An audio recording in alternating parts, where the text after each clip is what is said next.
Bismillahirrahmanirrahim. Assalamualaikum warahmatullahi wabarakatuh.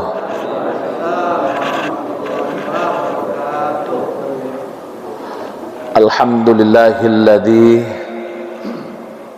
hadana lihada wa ma kunna linahtadiya laula an hadanallah. Asyhadu an la ilaha illallah wahdahu la syarikalah wa ashhadu anna sayyidana wa nabiyyana Muhammadan abduhu wa rasuluh alladzi la nabiyya ba'dah. Allahumma salli ala sayyidina Muhammad wa ala alihi wa sahbihi ajma'in. Amma ba'd, subhanaka la ilma lana illa ma 'allamtana innaka antal alimul hakim. Bersyukur kehadiran Allah subhanahu wa ta'ala, izin Allah, nikmat Allah, ridha Allah, kita dapat bertemu kembali bersilaturahim di majelis ilmu pagi hari ini, bertepatan dengan 15 Ramadan 1446 Hijriah. 14 hari sudah kita lewati Ramadan. Kita bermunajat, berdoa kepada Allah, semoga amaliyah di bulan suci Ramadan yang sudah kita lewati berterima di sisi Allah subhanahu wa ta'ala. Dan semoga beberapa hari ke depan, separuh lagi ya perjuangan kita untuk menyelesaikan Ramadan, kita diberikan Allah sehat wal afiat, mudah rezeki kita, berkah rezeki kita, mudah urusan kita, dan doa kita diijabah Allah. Amin ya rabbal alamin. Salawat dan salam kita persembahkan keharibaan alam Nabi besar Muhammad Rasulullah sallallahu alaihi wa alihi wasallam. Bapak Ibu as-shaimin as-shaimat yang dirahmati Allah, untuk hari ini kita tidak membaca kitab hadis Bulughul Maram. Kita akan membahas, ya, konteksnya berkaitan tentang puasa. Judulnya adalah Ramadan Bukti Kasih Sayang Allah. Allah punya Asmaul Husna kan 99. Dua diantaranya adalah Ar-Rahman Ar-Rahim. Allah Maha Pengasih dan Maha Penyayang. Ar-Rahman itu, Maha Pengasih itu diberikan Allah kepada semua makhluknya, muslim, tidak muslim, manusia, kecuali manusia, makhluk yang di muka bumi ini, baik yang hidup ataupun benda mati, maka itu Ar-Rahman diberikan kepada mereka semua. Tapi kalau Ar-Rahim itu khusus, hanya diberikan Allah kepada orang-orang yang beriman. Maka kita itu tidak usah merasa iri. Kadang kan kita berpikir, kita rajin ibadah, kita Islam, tapi orang saudara-saudara kita yang tidak muslim hidupnya lebih kaya ketimbang kita, kan begitu, hebatlah mereka. Itu kalau kita berpikir seperti itu, justru kita berpikir yang sebaliknya, kenapa mereka bisa seperti itu, kita kok tidak bisa, kan seperti itu. Maka oleh karena itu Ar-Rahim itu kasih sayang Allah khusus diberikan kepada kita sebagai orang-orang yang beriman. Ramadan sudah berada di 15 hari. Ini menjadi satu anugerah dan sangat-sangat tidak terasa, Pak. Ya, ujuk-ujuk sudah pertengahan, ujuk-ujuk insya Allah ntar malam mulai witir, kan begitu. Ya, walaupun ada pendapat witir itu mulai malam 15, tapi ada pendapat juga bukan malam 15 tapi malam ke 16. Kalau di kita malam tadi malam sudah mulai ya? Belum kan? Sudah belum? Belum, ntar malam. Ya, kalaupun nggak pakai witir nggak apa-apa. Tapi kalau imamnya witir, ya makmum harus ikut witir. Jangan coba-coba bapak ibu ngeyel, nggak boleh. Ah, dia biarin aja witir, gue tidak. Oh, nggak boleh. Kalau kita berjamaah, ikut imam, jangan ngeyel, jangan dablek gitu ya. Ikut peraturannya, ya. Jangan kita ngeyel sehingga nggak mau witir, nggak boleh. Ya, silakan saja witir. Karena itulah namanya sholat berjamaah. Oh sorry, maaf, kunut, maaf, ya kunut, sorry ya, iya kunut. Ini kan udah mau dekat Lebaran ini, ya, makanya kadang. Tapi luar biasa memang. Ternyata orang Indonesia ini ekonominya bagus-bagus. Bapak bayangkan, ibu bayangkan, tiket Jakarta Medan itu 2 juta per orang, itu pun slotnya sudah habis, seatnya sudah habis.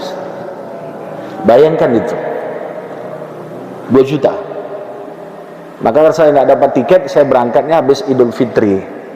Jadi begitu, 2 juta. Bayangkan, artinya apa? Masya Allah. Artinya kita bersyukur ternyata memang orang Indonesia ini, mungkin karena dipaksakan juga, kita nggak tahu lah ya. Nah, itu lain cerita lah ya. Kita husnuzon saja masalah rezeki ini. Jadi seperti itu. Saya lihat kan di tiket online itu pada habis Pak. Hamin 2, Hamin 3, Hamin 4 habis semuanya. Ya, sudahlah begitu. Jadi makanya Ramadan ini menurut Nabi itu disebut dengan syahrul rizki, bulan rizki. Nggak kebayang, pasti setiap masyarakat muslim biasanya belanja konsumtif di bulan Ramadan itu menaik. Kalau nggak Ramadan itu meja itu jarang penuh makanan.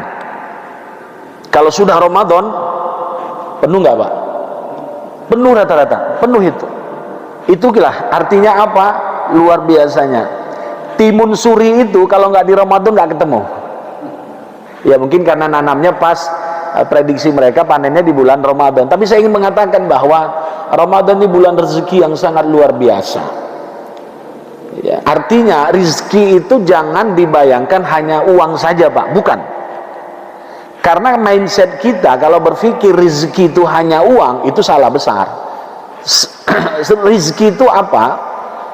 Semua pemberian Allah. Nanti coba dilihat, dibaca di Kamus Besar Bahasa Indonesia KBBI di online, nanti coba di searching. Rizki adalah semua pemberian Allah kepada makhluknya untuk kelangsungan hidup makhluk. Itu rizki. Jadi semua yang diberikan Allah ini demi kelangsungan hidup manusia, itu rizki yang diberikan Allah. Jadi bukan hanya yang namanya uang atau duit, ataupun yang namanya benda-benda yang dikategorikan benda-benda yang berharga, bukan. Diberikan Allah kesehatan walafiat, itu rezeki. Itu kenapa? Karena dengan rezeki, dengan sehat itulah semua bisa kita kerjakan. Maka terasanya enaknya sehat itu ketika sakit. Enaknya kenyang itu ketika lapar. Ya, makanya oleh karena itu rizki yang diberikan Allah itu tidak selamanya materi. Diberikan kita keluarga sakinah mawaddah warahmah, urusan dipermudah Allah, apa yang kita minta dikabul Allah, diberikan Allah kita harta, benda-benda yang berharga, itu juga kategori rizki. Nah, oleh karena itu Ramadan bulan kasih sayang Allah itu, saya ingin membuktikan ada 3 hal sehingga Ramadan itu bukti-bukti kasih sayang Allah. Pertama, semua dosa manusia di masa lalu, muslim ya tentunya, itu diampuni oleh Allah. Dengan catatan, 1, sesuai dengan hadis Nabi, man soma Ramadana imanan wahtisaban ghufira lahu ma taqaddama min dzambih. Siapa yang berpuasa di bulan Ramadan karena panggilan keimanan dan karena mengharapkan ridho Allah, maka semua dosa-dosa yang sudah kita lewati itu diampuni oleh Allah. Di hadis itu ada kata ma, ma itu isim mausul semua, kemudian pakai fi'il madhi past tense, ma taqaddama, semua dosa yang sudah kita lewati.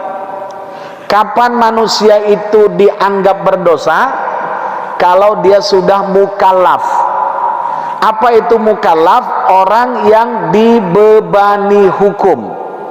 Kalau dia nggak sholat berdosa, kalau dia nggak puasa Ramadan berdosa, kalau mengerjakan ini dapat pahala dan segala macam, itu namanya mukallaf.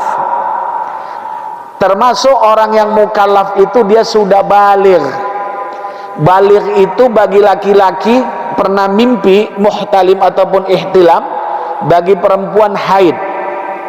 Kemudian kalau belum haid ataupun belum mimpi, maka dilihat dari usia, yaitu sekitar 15 tahun. Itu pendapat Imam Syafi'i.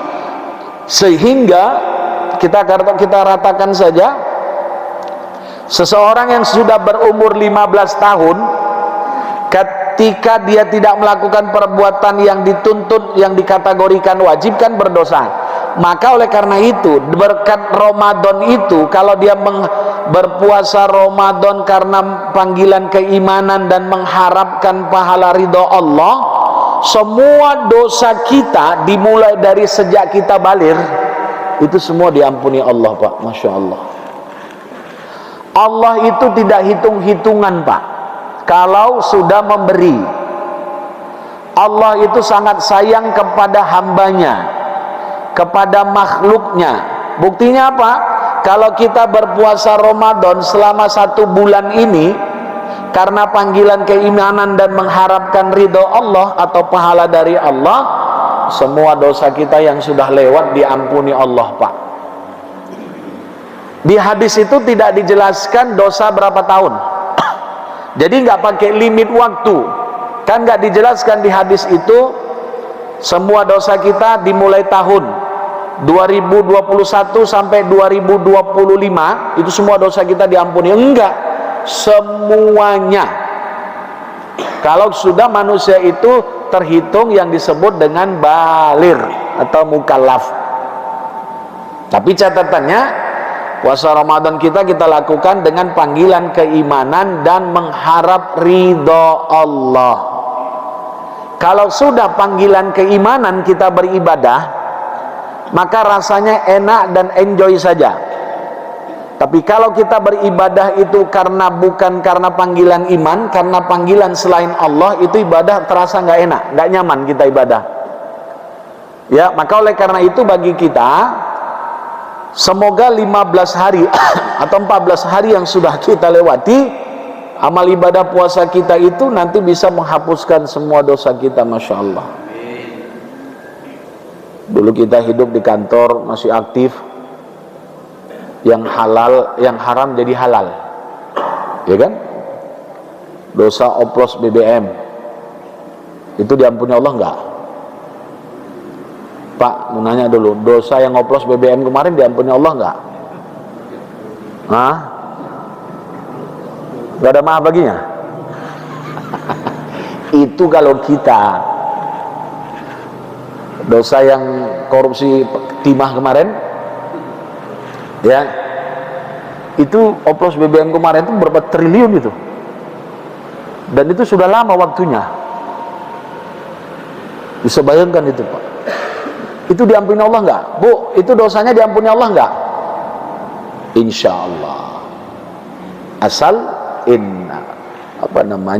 fasabbih bihamdi wastaghfir innahu kana tawwaba. Selama manusia itu mau mendekat diri kepada Allah, bagaimana ngeblangsaknya kita, bagaimana hidup kita itu penuh dosa dan noda, kalau kita mau kembali kepada Allah, itu yang lebih baik. Maka ada satu ungkapan ulama di dalam kitab Syarah Hikam, Ibnu Athaillah As-Sakandari mengatakan begini, ucapan luar biasa: maksiatun aurosat dhullan waftiqaron khairun min ta'atin aurosat dhumman wastikbaron. Tolong dipahami, jangan salah paham. Makanya kalau nggak paham nanya, jangan disimpulin sendiri, nanti sesat. Jadi begitu. Artinya begini, ini luar biasa. Kemaksiatan, dosa yang mewariskan kita mengharapkan ridho Allah, kita menganggap diri kita itu banyak salah kepada Allah karena sudah berbuat maksiat, khairun, itu lebih baik, min ta'atin, daripada ketaatan, aurasat dhamman wastikbaron, taat tapi mendatangkan kepada kesombongan. Paham maksudnya Pak? Orang taat tapi merasa sombong.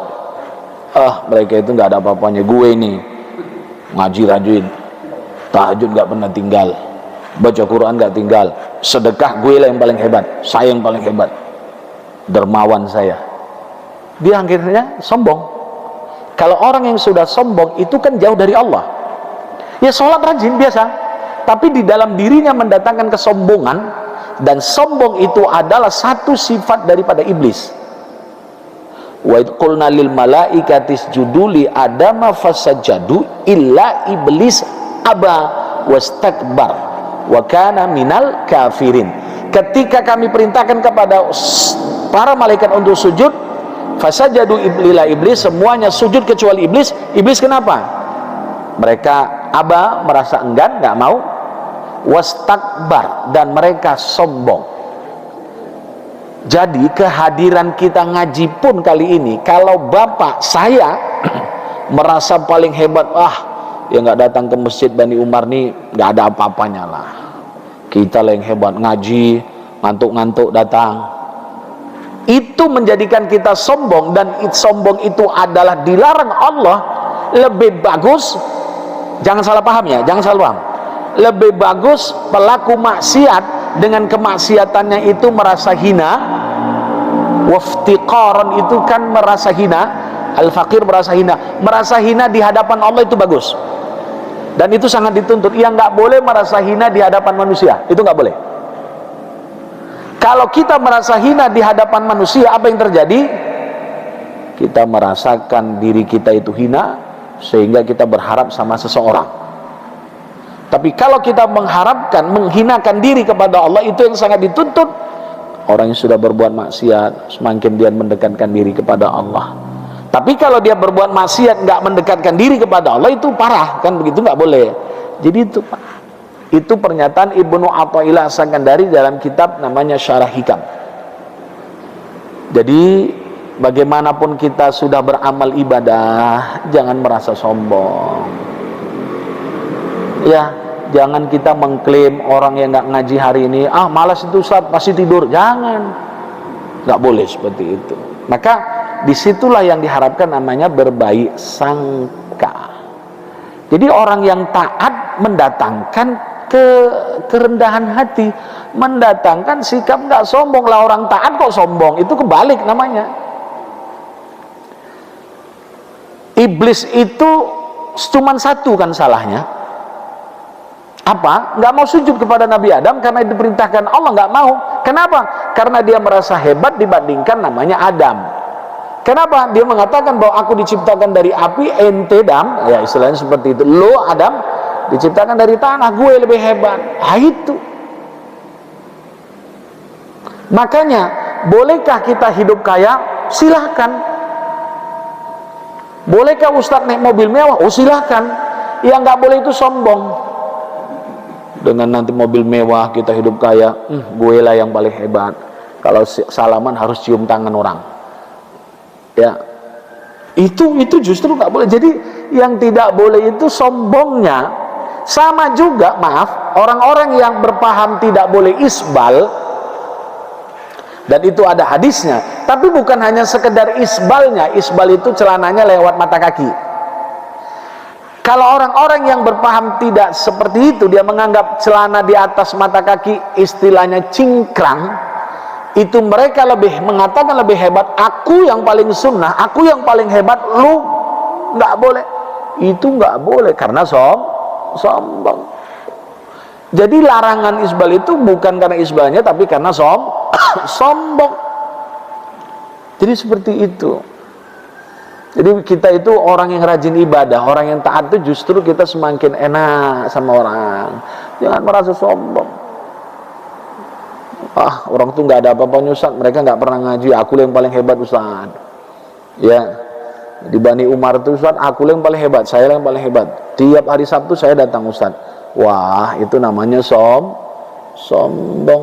Jadi oleh karena itu ketaatan seharusnya mendatangkan aurasan, ya, mewariskan, mendatangkan kebaikan, kehinaan diri kepada Allah, bukan untuk sombong-sombongan. Orang yang pulang umroh, wah, itu orang nggak ada lah. Mereka belum pernah ke tanah suci, belum pernah ke Mekah, belum pernah mencium Baitullah, belum pernah mencium Hajar, belum pernah mencium Ka'bah. Ya, Ka'bah nggak disuruh dicium. Yang disuruh dicium apa itu? Hajar Aswad. Kalau Ka'bah kagak. Ka'bah itu kan batu yang ya bangunan biasa kan. Kita itu kan nggak, kalau ketemu Ka'bah, wah dicium. Yang disunahkan dicium itu bukan Ka'bah, tapi Hajar Aswad. Ini kagak dicium. Jadi seperti itu. Sampai kiswahnya itu, Pak, kiswahnya itu dicium. Itu kan buatan manusia, ya pabrik kan, pabrik tekstil lah. Walaupun ada pabrik tekstil yang sekarang di Indonesia yang lagi bangkrut. Jadi seperti itu.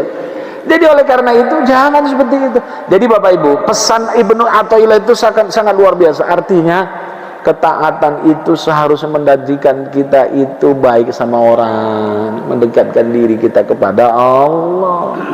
Jangan kita udah sholat taraweh, selesai sholat taraweh, contohnya begini, sholat tarawehnya Bapak 23 plus taraweh plus witir, yang pulang 11, aku yang paling hebat, mereka malas. Itu kacau, itu sudah nggak benar, itu niatnya sudah, itu makin kacau kalau seperti itu. Gue lah kalau taraweh itu nggak pernah 11, 23, itu yang kayak gitu itu nggak. Kalau ngaji tasawuf itu kan seperti itu, Pak. Saya kasih lagi ungkapan Ibnu Athaillah Sakandari begini.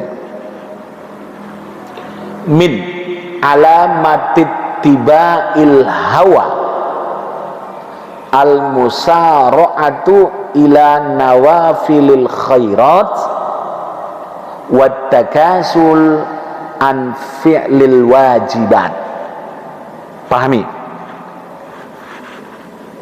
Termasuk orang yang mengikuti hawa nafsunya, menyegerakan, sibuk dengan urusan-urusan ibadah yang sunat, wat takasul, dan mereka malas dengan amal-amal ibadah yang wajib. Puasa Senin Kemis rajin, Ramadan enggak. Ini kan kacau. Bersedekah sama orang lain rajin, tapi keluarga terdekat terlunta-lunta miskin, itu nggak boleh seperti itu. Makanya urutan kita bersedekah itu, wa atidal qurba, berikanlah, tolonglah, bantulah keluarga terdekat kita. Qurba, siapa itu? Yang senasab dengan kita. Kalau kita loyal sama orang, wah, Ustaz Risdianto itu sama orang loyal, tapi sama keluarga enggak. Itu enggak benar itu. Urutan sedekah itu begitu. Maka lihatlah keluarga-keluarga kita dulu. Kita enggak, itu tujuannya mungkin karena pingin pamer, ataupun dia enggak berilmu, sehingga dia lupa ada adiknya, ada kakaknya, ada abangnya yang hidupnya itu untuk makan aja susah, nggak kita bantu. Itu bahaya. Karena apa? Urutan kita memberi itu, pertama kita beri kepada al-qurba. Qurba itu keluarga kita terdekat. Baru setelah itu orang lain. Ada orang seperti itu banyak, Pak. Kita keluarga punya di kampung. Kita di sini rajin, sedekah, loyal. Tapi ketika kita keluarga di kampung nggak diperhatikan, Pak. Keluarga kita gimana makannya, itu nggak diperhatikan, itu salah.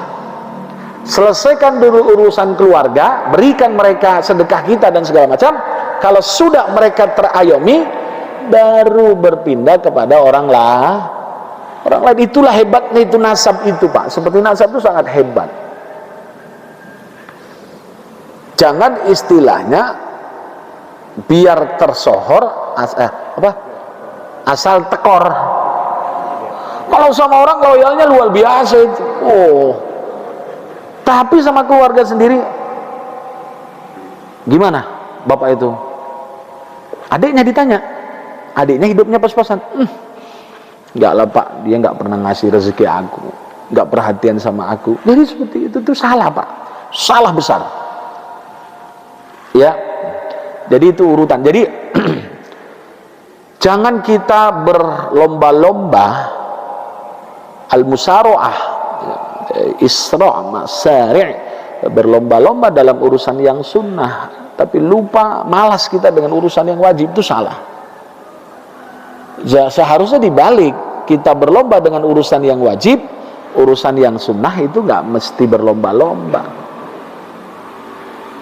Ya, makanya salah kita meninggalkan sholat ba'diyah isya karena mau mengejarkan tarawih. Itu salah. Selesaikan dulu ba'diyah isya. Ustaz, nanti kan saya terlambat, rakaat witir, rakaat tarawihnya itu nggak sama dengan imam. Nggak mesti. Kalau bapak berpaham yang 8, sementara bapak mau menyelesaikan sholat ba'diyah isya, telat 2 rakaat, kan gitu. Nanti setelah imam mau witir, bapak tinggal nambahin lagi 2 rakaat, selesai itu. Fleksibel aja tarawih itu.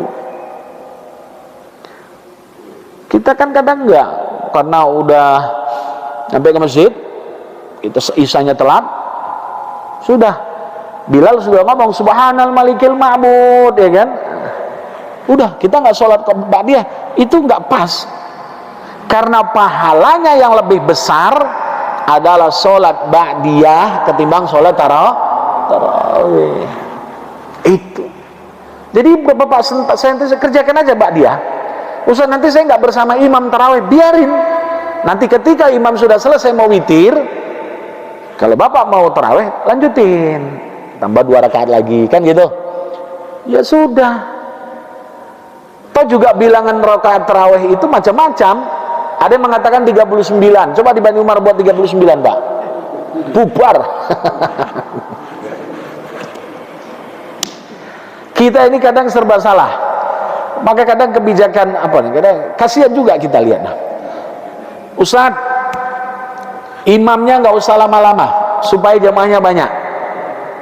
Ceramahnya nggak usah lama-lama, 10 menit supaya jemaahnya banyak. Orangnya juga itu juga. Jadi kita berpikir, sedangkan imamnya cepat saja pun jemaahnya dikit. Apalagi kalau sudah imamnya lama, ya sudah. Jadi seperti itu. Pokoknya kalau itulah tadi, mungkin karena sholat kita itu ya, mungkin saya juga ya. Mungkin saya juga itu, bapak enggak lah, enggak beda. Jadi seperti itu, mungkin kita itu karena ibadah itu tergantung nafsu. Tapi ada masjid-masjid yang 1 malam itu memang 1 juz. Kita buat 1 juz gimana 1 malam di sini? Pak Haji, buat 1 juz gimana? Mudah-mudahan. Enggak usah deh ke Bani Umar, 1 juz dibuat imam tuh. Tapi ya memang begitu. Ada di BSD saya kemarin ya, memang sering di situ ceramah. Mereka nggak sampai 1 juz. Mereka itu mulai isya sampai witir, mereka setengah juz. Nanti setengah juznya lagi tadarus, diselesaikan di tadarus. Tapi alhamdulillah jamaahnya rame aja. Mungkin saya berpikir orang yang ke situ memang mau sholatnya nggak mau buru-buru, atau nggak mau cepet-cepet. Buktinya rame aja. Ya, jadi sebenarnya mungkin di kita ini bukan karena lamanya atau cepatnya, karena memang mental M-nya itu. Ya, itu kadang kita salah. Saya juga salah seperti itu. Saya itu kalau udah jadi makmum, mendengar imamnya lama, itu gak gerutu, lama banget pun. Jadi begitu. Ya. Maka oleh karena itu, Bapak Ibu, ya itu tadi ibadah-ibadah sunnah kita itu yang dikerjakan. Tapi jangan karena kita mau ngeburu taraweh sehingga ba'diyahnya itu tidak dikerjakan. Karena sholat rawatib qobliyah ba'diyah itu pahalanya sangat bagus, sangat banyak. Karena taraweh juga bisa dikerjakan setelah selesai itu kan bisa. Ya buktinya nggak usah jauh-jauh. Bapak taraweh di sini 2 rakaat, setelah itu atau 4 rakaat Bapak pulang, boleh nggak? Setelah itu dikerjakan di rumah, boleh, silahkan. Tapi saya berharap pulang jangan nggak dikerjakan. Ini kalau udah sampai rumah udah malas kita kan. Itu. Makanya sebenarnya seandainya setiap umat Islam berpikir, kenapa sholat isya di masjid ketika Ramadan itu rame dibandingkan sholat isya di luar Ramadan? Jawabannya mungkin karena mereka mau taraweh. Sebenarnya yang ideal itu yang benar, kalau memang kita menanamkan di dalam diri kita bahwa sholat isya itu berjamaah itu sangat dianjurkan, karena sholat berjamaah dianjurkan, mau dia sholat, mau dia di puasa Ramadan ataupun di luar Ramadan, pasti ramai masjid itu. Karena yang ada di mindset kita itu bukan tarawihnya, tapi karena sholat isya berjamaahnya. Sekarang kan nggak seperti itu, pola kita salah. Jadi dianggap mau tarawihnya, sehingga selesai nanti Ramadan karena nggak ada tarawih lagi, ya mulai sholat isyanya itu atu gitu aja. Kan selama ini kan seperti itu.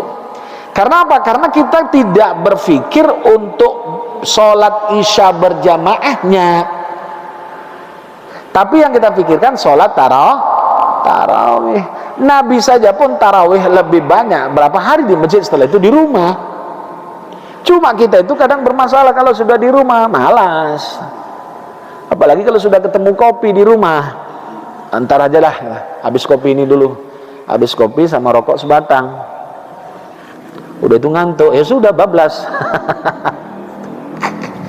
Makanya kadang kita itu begini Bapak Ibu, kadang itu kita sedih ya Allah, kok gini-gini aja saya Ramadan nih, kenapa nggak ada perubahannya, saya gitu ya.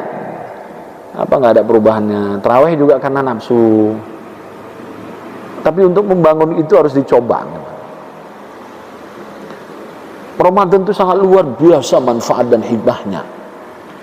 Tapi kenapa kadang Ramadan itu banyak orang yang lalai dan lupa? Maka kadang kita itu salah. Ramenya mau nyambut pra-Ramadan, udah masuk Ramadan, mulailah. Ya. Mulai apalagi nyusun salat tarawih yang di belakang suruh ke depan, udahlah itu. Jadi seperti itu Pak ya. Kita bisa nggak merubah mindset kita Pak? Jadi kita itu kalau berjamaah di apa namanya di isya itu jangan kita bayangkan mau tarawihnya. Memang isya itu dianjurkan untuk sholat berjamaah itu kan sangat baik. Kalau itu mindset kita, mau di luar Ramadan pun isya itu tetap kita sholat berjamaah. Jadi oleh karena itu bagi kita, ayo jangan malas untuk yang wajib. Kita sibuk membangun, mengerjakan hal-hal yang sunnah. Itu salah kaprah itu namanya. Saya nggak bisa sampai selesai Pak ya, karena badan saya itu memang agak lelah gitu. Itulah para ustadz itu Pak, kalau sudah mulai pertengahan Ramadan mulailah keluar penyakit dikit-dikit. Ya, karena memang mobilenya itu ya penting ya, apa yang saya sampaikan ini dalam rangka untuk memperbaiki diri saya dan juga kita semua Pak ya, karena memang itulah, apalagi yang mau kita cari itu ya. Maka pergunakanlah hidup ini dalam rangka untuk mendekatkan diri kepada Allah. Maka kembali kepada tema sentral kita bahwa Ramadan bukti kasih sayang Allah. Pertama, semua dosa kita diampuni Allah. Kalau kita mau puasa sebulan full dengan mengharapkan ridho dan panggilan keimanan dan melakukan qiyamul lail di Ramadan. Qiyamul Lail itu adalah mengerjakan amal ibadah di malam hari Ramadan. Kapan dikategorikan malam? Mulai maghrib. Kita berbuka puasa itu Qiyamul Lail. Berbuka puasa, makan malam, sholat isya, sholat qobliyah ba'diyah, baca Quran, iktikaf, Qiyamul Lail, itu semuanya Qiyamul Lail.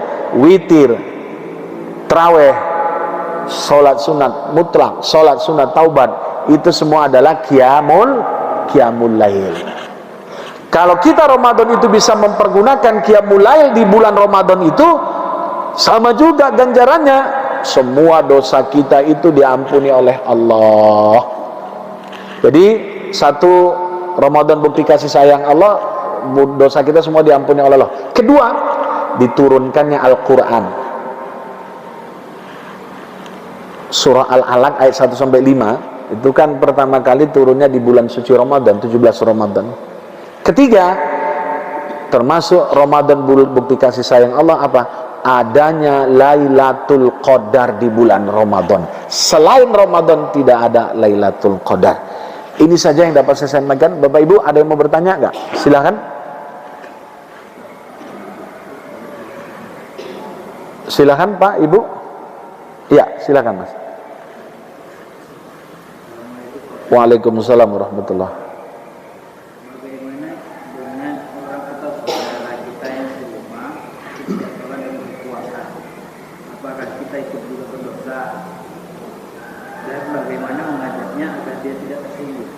Ya, kita itu terkadang amar ma'ruf nahi mungkar di luar konteks keluarga itu berhasil, tapi untuk keluarga kadang gagal.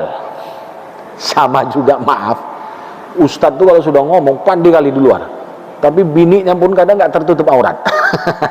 Gitu Pak ya. Saya mudah-mudahan enggak ya, jadi begitu. Ya, kalau kita sebagai penceramah itu menasihati orang amar ma'ruf itu berhasil. Tapi ketika itu tadi, ketika kita nasihati keluarga nggak berhasil. Maka yang terpenting adalah ketika memang ada keluarga kita yang menurut Islam itu kurang pas, nasihati dengan cara yang baik. Pendekatan menasihati itu jangan dijas. Abang puasa nggak sholat, puasa abang nggak diterima Allah, masuk neraka abang, wah kacau. Maaf, menasehati dakwah ke kalangan PSK itu materinya jangan bukan materinya itu yang penting kan mereka mau diajak. Jangan bapak ibu dakwah di kalangan PSK prolognya bahwa zina itu haram, masuk neraka, maka ibu-ibu bapak yang PSK ini masuk ke neraka. Waduh, itu pulang mungkin ban mobil bocor paling enggak. Jangan begitu, ajak dulu aja. Nabi aja pun nggak pernah ngajak. Ketika mereka orang-orang kafir Quraisy diajak Nabi nggak langsung dijudge. Yang penting mereka mau dulu ke agama Islam, setelah itu diajak. Nah setelah itu baru diberikan mauizah. Jadi begitu juga, apalagi itu keluarga, kesama keluarga kan dakwah itu sensitif bener. Apalagi tempat sih ada yang ngomong, lo baru anak kemarin sore baru ngaji di Bani Umar 1 kali pertemuan. Nah contohnya. Jadi begitu. Tapi diajak aja dulu Mas. Artinya apa? Jangan dijudge dulu, aja. Bagaimana? Contohnya begini, Bang, abang kenapa nggak sholat tapi puasa kok rajin? Nah, jadi diajak pola berpikir. Dakwah itu kan berpikir rasional ya. Karena ada orang memang puasa rajin tapi sholat nggak ya. Karena apa? Mungkin karena Ramadan itu sebulan dalam setahun ya. Kemudian kalau sholat itu tiap kali, 1 hari 1 malam 5 kali kan, seperti itu. Jadi intinya Mas, ajak. Kalau ternyata nanti nggak berhasil, serahkan ke Nabi. Udah selesai. Nabi Muhammad kepada pamannya sendiri Abu Thalib nggak berhasil. Nabi Nuh kepada istri dan anak-anaknya nggak berhasil. Nabi Ayub kepada istri dan anak-anaknya tidak berhasil.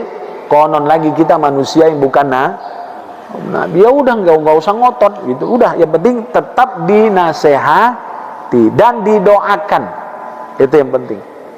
Jadi begitu Mas ya, caranya harus seperti itu. Jangan diklaim dulu, jangan dijas, rusak, nanti nggak ketemu itu. Ya, makanya nanti metode dakwah itu kan punya strategi ya. Ada lagi Pak, terakhir, silahkan Pak. Waalaikumsalam warahmatullahi wabarakatuh.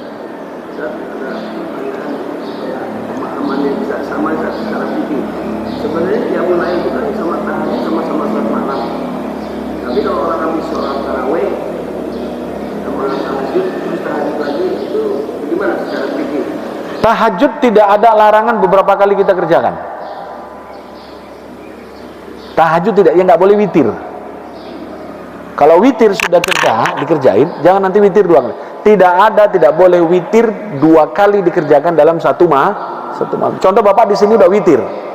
Oke, Bapak habis tahajud di rumah jam 2 atau setengah 3. Bapak tutup dengan witir, itu nggak boleh. Witirnya sudah. Bukan. Witirnya kan tadi dikerjakan di masjid. Bapak mau ngerjakan tahajud, silahkan. Yang nggak boleh Bapak witir lagi. Nah, ini harus sama pemahamannya, jangan sesat kita, kacau kita. Jadi tidak boleh witir 2 kali dalam satu malam. Bapak sudah witir di sini, pulang sebelum makan sahur kan biasanya kan kita tahajud, Bu. Udah tahajud, silakan berapa rakaat, mau 8 rakaat, 12 rakaat silakan. Setelah itu jangan witir lagi. Kenapa? Karena sudah selesai witir di masjid. Begitu Pak ya. Saya pikir cukup. Semoga bermanfaat bagi kita semuanya, amin. Amin ya rabbal alamin. Kita tutup dengan doa.